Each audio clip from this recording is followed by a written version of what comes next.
May project na naman tayo mga bossing. 2000 model na Mitsubishi Space Wagon. 2000 siya. Mitsubishi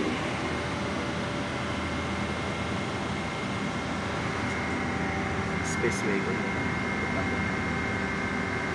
Space Wagon yan. So ang concern ng customer dito, nabali yung ano, putol yung bracket holder ng axle. No? Yan. Tanggalin ko tong ano, axle mo na. Ayan. Ano siya? Ito na putol. Putol siya. Nilagyan nung nakaraan na ano, naputol din. Naputol din to.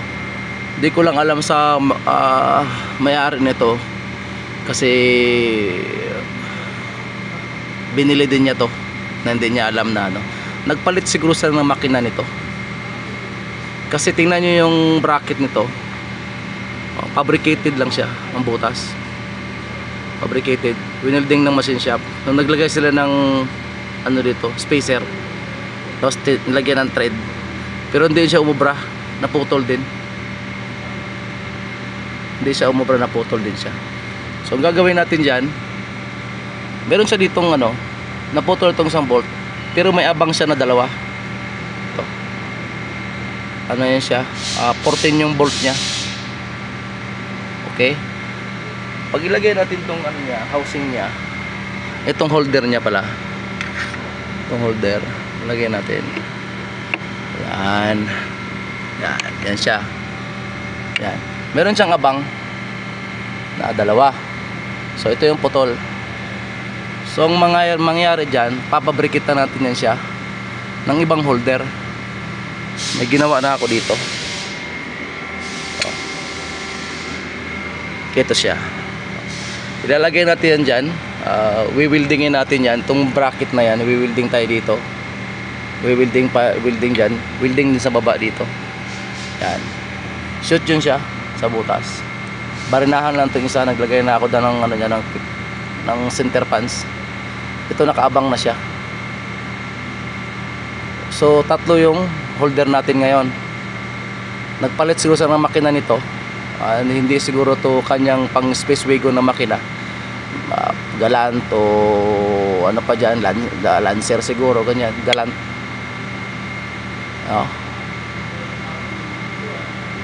Iba yung makina nilagay.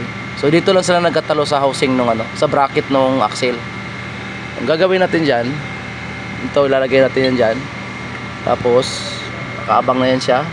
Lalagay tayo ng bolt dito. Barin na tayo dito.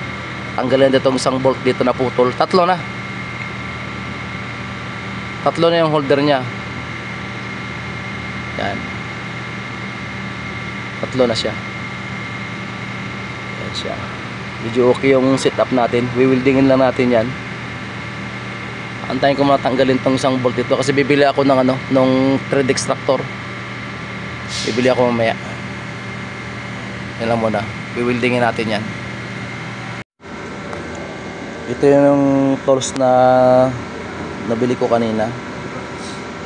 Ang purpose nito, pang tanggal to ng ano, pang tanggal ng mga putol na bolt.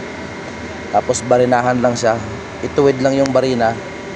Tapos mamimili tayo dito kung saan yung size niya ng barina. Tapos ano siya, ilalagay ito, baliktad to. Ang paluwag nito, hihigpit itong side na to. Luluwagan mo siya, hihigpit tong side na to. Ito nga, masyadong matigas yung tinangkalo kaya nasira nga yung ano niya. Sira siya. Pero kanto lang naman yan. Hindi pa naman na dito sa dulo. Ayos to siya. Isang set sila.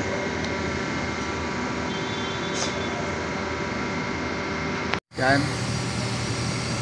Nagawa na natin ng bracket yung ano, axle. So, isa, dalawa, tatlo sa baba. ano, cancel na natin yung isa. Naka ano dyan, wala na yan. Wala natin bolt. May tatlo siyang bolt ngayon, isa, dalawa, at saka tatlo. Yan. So yan na siguro siya, hindi na siguro matanggal yan.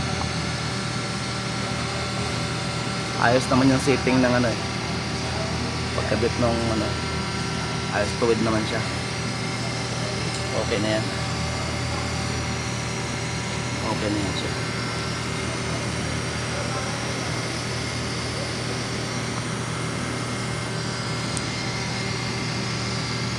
Pinrakita natin siya ng bago. Hindi kasi makita doon sa ano, yung bracket niya.